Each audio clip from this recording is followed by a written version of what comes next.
Anda kembali di Breaking News pemirsa, ribuan tentara Amerika Serikat yang bertugas di wilayah konflik kembali ke Amerika Serikat. Kepulangan ini terjadi setelah Amerika Serikat menghentikan operasi Epic Fury.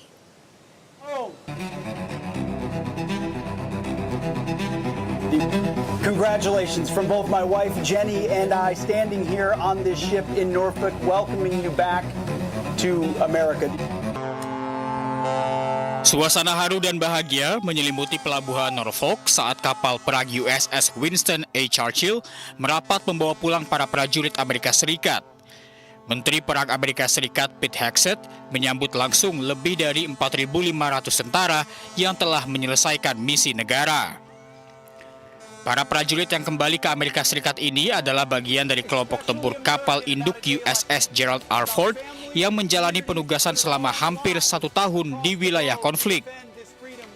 Selama penugasan, kapal induk terbesar dunia ini membawa jet tempur, kapal perang, dan ribuan personel untuk menunjukkan kekuatan militer. Sebelumnya Amerika Serikat resmi akhiri operasi tempur Epic Fury di Iran pada 5 Mei 2026. Menurut Menteri Luar Negeri Amerika Serikat Marco Rubio, operasi militer tersebut dihentikan karena tujuan utama operasi tersebut telah selesai. Well, that's one of the topics that needs to be discussed. I don't know about, I think you're linking it. The operation is over. Epic Fury, as the President notified Congress, we're done with that stage of it. Okay, we're now on to this project of freedom. As far as a negotiation is concerned, I think the President's been clear that part of the negotiation process has to be not just the enrichment, but what happens to this material that's buried deep somewhere that they still have access to if they ever wanted to dig it out. That has to be addressed, and that's being addressed in the negotiation. I'm not going to go further on what progress has been made on that topic because I don't want to endanger the negotiations, but suffice it to say that the President and this entire team is aware of the centrality of that question, and that will have to be addressed one way or the other. Dengan kepulangan sejumlah pasukan Amerika Serikat, apakah ini akhir perang atau hanya jeda sebelum babak selanjutnya, mengingat dinamika konflik yang belum sepenuhnya usai?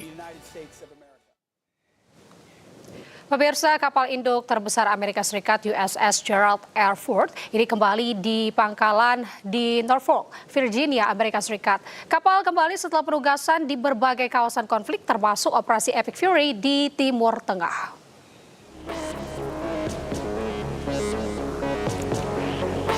Penugasan kapal induk Gerald Ford ini merupakan rekor penugasan terlama, total 326 hari.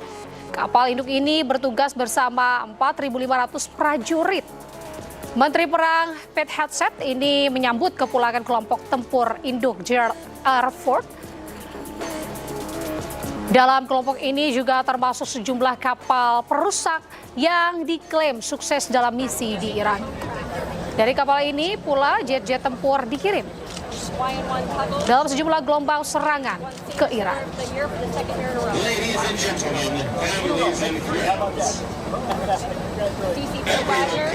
Sementara itu, berdasarkan pantauan radar penerbangan selama beberapa jam terakhir, puluhan pesawat Angkatan Udara Amerika Serikat meninggalkan kawasan Timur Tengah. Pesawat-pesawat ini akan kembali ke pangkalan militer, namun belum diketahui lokasi pangkalan militer mana yang dituju. Dalam radar terlihat puluhan pesawat mengarah ke utara.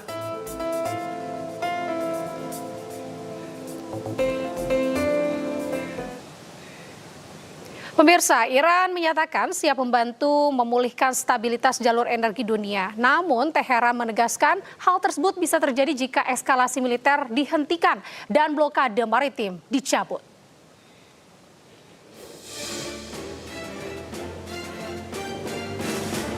Televisi pemerintah Iran menayangkan rekaman sejumlah kapal dan tanker yang tertahan di Selat Hormuz.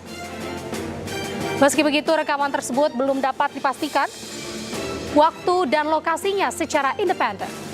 Duta Besar Iran untuk PBB menyebut Iran siap membantu memulihkan keamanan dan lalu lintas kapal di Selat Hormuz.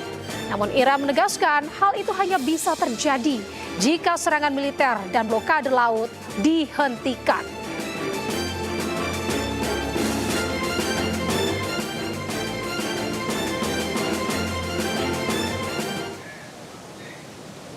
Amerika Serikat kembali melontarkan peringatan bernada ancaman kepada Iran.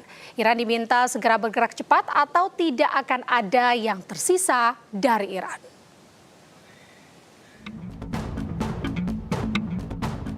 Ancaman Presiden Amerika Serikat Donald Trump terhadap Iran disampaikan di akun media sosialnya pada hari Minggu kemarin. Amerika meminta Iran agar segera bergerak cepat atau tidak akan ada yang tersisa dari Iran. Amerika menegaskan waktu sangat penting. Ancaman ini dilontarkan saat Presiden Amerika dijadwalkan berbicara dengan Perdana Menteri Israel. Sebelumnya, Amerika juga memperingatkan bahwa awal pekan ini gencatan senjata berada dalam kondisi kritis. Sementara itu, media Iran melaporkan bahwa Amerika gagal memberi konsesi konkret apapun dalam tanggapan terhadap proposal terbaru Iran untuk mengakhiri konflik. Kurangnya kompromi dari Amerika bisa menimbulkan kebuntuan negosiasi. Ya, pemirsa, kita ke informasi lainnya. Pasukan Garda Revolusi Iran atau IRGC ini menggelar latihan perang untuk mempersiapkan diri jika AS kembali melakukan serangan. Latihan ini digelar selama 5 hari di wilayah Teheran.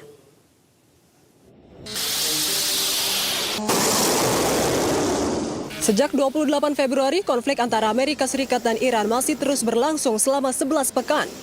Kedua belah pihak telah berupaya mencapai kesepakatan damai, mulai dari bernegosiasi di Pakistan yang berakhir gagal, pengajuan proposal damai, hingga bersafari politik ke berbagai negara, namun perdamaian masih belum kunjung tercapai. Menteri Luar Negeri Iran Abbas Araghchi mengatakan, salah satu penghambat kesepakatan yakni tidak adanya rasa kepercayaan Iran terhadap Amerika Serikat. We have no trust to Americans. This is a fact. And this is the main obstacle in the way of any diplomatic effort. I think all of you know that we have every reason not to trust Americans, while they have no reason not to trust us. So the most important issue right now is the question of trust. We cannot trust Americans at all. So everything should be exact. Everything should be defined very clearly before we can conclude a deal. Sebelumnya, Presiden AS Donald Trump berkunjung ke Beijing untuk bertemu Presiden China Xi Jinping. Menteri Luar Negeri AS Marco Rubio mengatakan bahwa dalam kunjungan tersebut Trump berencana untuk menekan China untuk membantu Amerika Serikat dalam masalah Iran. We've made the argument to the Chinese, and I hope it's compelling, and they'll have a chance to do something about it at the United Nations later this week when there's a resolution just condemning Iran on what they're doing with the Straits. Look, there's 3 things. The Chinese have ships stuck in the Persian Gulf. Because setting up a system that says we're going to let certain ships through but others not, it's easier said than done. So it's in their interest to resolve this. We hope to convince them to play a more active role in getting Iran to walk away from what they're doing now and trying to do now in the Persian Gulf. Diketahui Presiden Trump telah berpulang dari Beijing kembali ke Washington DC AS pada hari Jumat. Dan hingga kini masih belum ada kesepakatan damai dari Amerika Serikat dan Iran terkait perang Timur Tengah.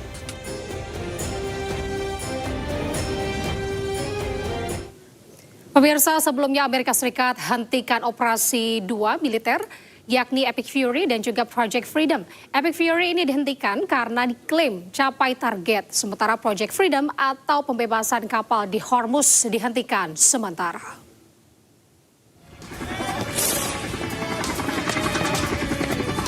Pasukan Garda Revolusi Iran menggelar latihan perang untuk mempersiapkan diri jika Amerika Serikat kembali melakukan serangan. Latihan pasukan militer Iran digelar selama 5 hari di wilayah Teheran. Pada latihan ini, pasukan Garda Revolusi Iran juga melakukan latihan serangan drone terhadap sasaran helikopter milik Amerika Serikat.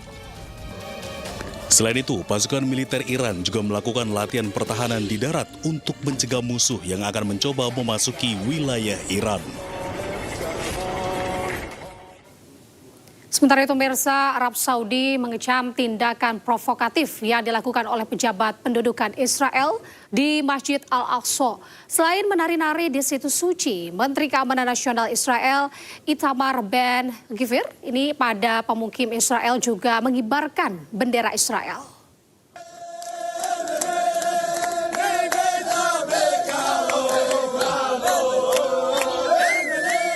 Pemerintah Arab Saudi mengecam tindakan provokatif yang dilakukan oleh pejabat pendudukan Israel. Sudah berulang kali Menteri Keamanan Nasional Israel Itamar Ben-Gvir menyerbu kompleks Masjid Al-Aqsa di Yerusalem Timur. Kecaman tersebut disampaikan melalui akun resmi media sosial X Kementerian Luar Negeri Arab Saudi. Kerajaan Arab Saudi mengecam apa yang disebut sebagai tindakan provokatif berulang di Masjid Al-Aqsa.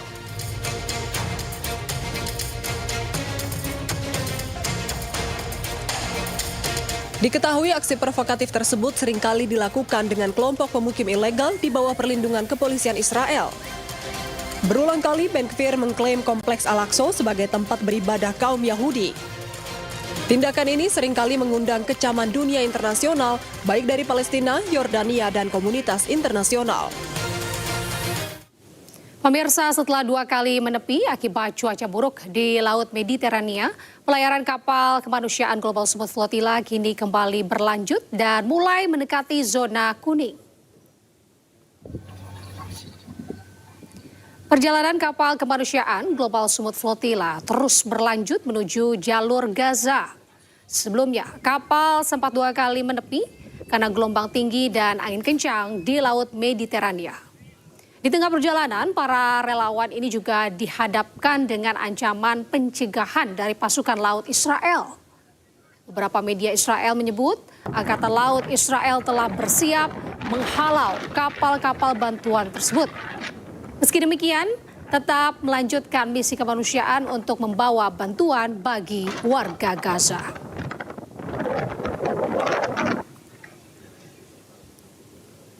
Setelah 2 kali menepi akibat tingginya ombak, kapal Global Smooth Flotilla terus bekerja keras melintasi lautan Mediterania. Perjalanan pelayaran kapal-kapal kemanusiaan Global Smooth Flotilla ini kembali berlanjut dan mulai mendekati zona kuning.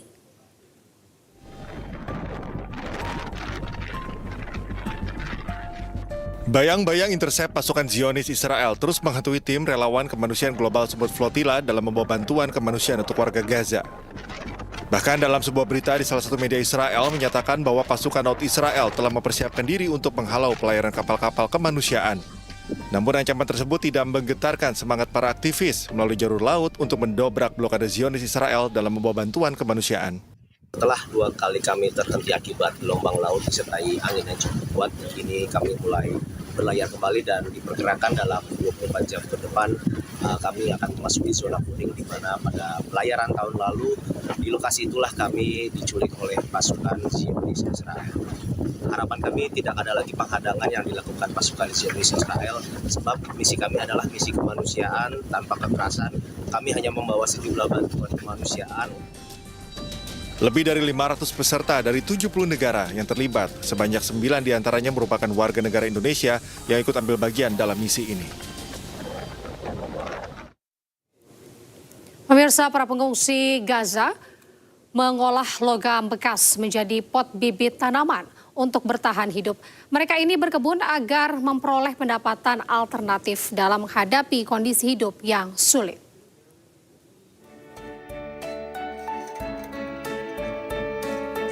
Warga pengungsi dari Rafah di bagian selatan jalur Gaza telah mengubah kaleng logam kosong menjadi pot bibit tanaman. Mereka berkebun sebagai sumber pendapatan alternatif dalam menghadapi kondisi hidup yang sulit. Rekaman yang diambil pada hari Kamis menunjukkan sebuah pembibitan kecil di daerah Al-Mawasi. Mereka harus mengumpulkan kaleng logam bekas dari tempat sampah dan menggunakannya kembali untuk pertanian. Kemudian mengisi wadah logam dengan kompos dan tanah sebelum menanam dan menyiram bibit. Proyek berkebun tersebut dimulai setelah mereka kehilangan lahan pertanian dan mengungsi ke Khan Younis tanpa sumber pendapatan yang tersisa. فيش بكاية كنا نجيب البكاية من بيت لاهية نجيب البكاية تعود زراعة النعنع وما فيش مقطع من البكاية بدأنا نجيبها جبنا قصة العلب هذه أجت لنا مشروعات العلب زراعة العلب بدأنا نلم من التكيات العلب ونزرعهن ونعبيهن سماق ونزرع فيهن نعنع ورود وبتنجان وفلفل وشغلات. Inisiatif tersebut juga menciptakan peluang kerja bagi para pemuda. Mereka membeli bibit dan pot dari pembibitan untuk menjualnya kepada warga dengan harga terjangkau. Sebelumnya Amerika Serikat hentikan operasi dua militer yakni Epic Fury dan juga Project Freedom. Epic Fury dihentikan karena diklaim capai target, sementara Project Freedom atau pembebasan kapal di Selat Hormuz ini dihentikan sementara.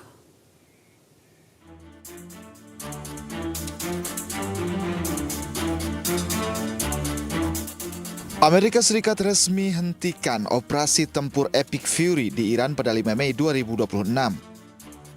Menurut Menteri Luar Negeri Amerika Serikat Marco Rubio, operasi militer tersebut dihentikan karena tujuan utama operasi tersebut telah selesai. Well, that's one of the topics that needs to be discussed. I don't know about. I think you're linking it. The operation is over. Epic Fury, as the president notified Congress, we're done with that stage of it. Okay, we're now on to this project of freedom. As far as a negotiation is concerned, I think the president's been clear that part of the negotiation process has to be not just the enrichment, but what happens to this material that's buried deep somewhere that they still have access to if they ever wanted to dig it out. That has to be addressed, and that's being addressed in the negotiation. I'm not going to go further on what progress has been made on that topic because I don't want to endanger the negotiations, but suffice it to say that the president and this entire team is aware of the centrality of that question, and that will have to be addressed one way or the other. Operasi Epic Fury merupakan operasi militer Amerika Serikat terhadap Iran yang diluncurkan pada 28 Februari 2026. Menteri Perang Pete Hegseth saat itu mengatakan misi Epic Fury menghancurkan rudal ofensif Iran, Angkatan Laut Iran, serta infrastruktur keamanan lain dan dipastikan Iran tidak akan pernah memiliki senjata nuklir. Pete Hegseth juga nyatakan operasi Epic Fury dilakukan atas permintaan dan untuk membela Israel selaku sekutu dekat Amerika Serikat. Sementara itu baru 2 hari digelar, Amerika hentikan sementara operasi Project Freedom, pembebasan kapal-kapal yang terjebak di Selat Hormuz pada 6 Mei lalu. Penghentian sementara berdasarkan permintaan Pakistan dan beberapa negara lain untuk memberi ruang bagi upaya penyelesaian kesepakatan damai dengan Iran. Meski operasi pembebasan Project Freedom terhadap kapal yang terjebak di Selat Hormuz ditangguhkan sementara, namun Amerika Serikat tidak akan membuka blokade dari Hormuz. Padahal sebelumnya, Menteri Perang Amerika Serikat Pete Hegseth memberi sinyal kesiapan penuh militer Amerika dan menyebut telah membangun kubah di atas Selat Hormuz. Pemirsa, pasukan Garda Revolusi Iran menggelar latihan perang untuk mempersiapkan diri jika AS ini kembali melakukan serangan. Latihan ini digelar selama 5 hari di wilayah Teheran.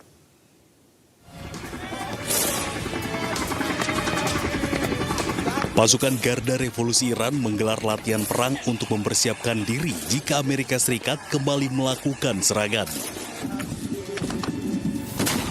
Latihan pasukan militer Iran digelar selama 5 hari di wilayah Teheran. Pada latihan ini, pasukan Garda Revolusi Iran juga melakukan latihan serangan drone terhadap sasaran helikopter milik Amerika Serikat.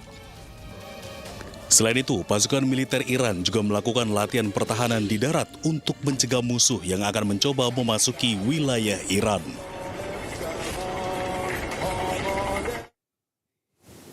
Ya pemirsa, breaking news akan segera kembali usai jeda berikut ini, tetaplah bersama kami.